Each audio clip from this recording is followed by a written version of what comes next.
สุดได้บางปอนนี่ได้หัวจิต80%ấyនៅសល់តែទៅលបងជាតិរួចឯងមានដីធំទាំងអស់ហ្នឹងខាងក្រោយសឹកដីគេដែរនេះនៅតាមភ្នំគឺស្អាតមែនទែនទេសភាពអានេះគឺសម្ភារៈសម្រាប់ធ្វើអានោះគឺអិចស្កាកំពុងតែកាយស្រះពីក្រោយទុកស្រោចដូងស្រោចទរេនអីកញ្ដូខែប្រាំងទៅអត់ទឹកខាងក្រោយនោះគឺទេសភាពស្អាតមែនទែនហើយជាក្រុមហ៊ុន CP នៃសភាពតាមរងភ្នំស្អាតមែនទែន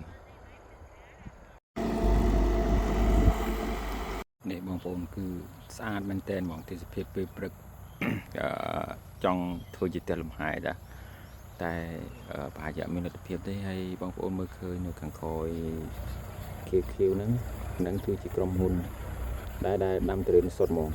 គឺទុរេនប្រហែលជារាប់រយហិកតាគឺដាំទុរេនហ្មង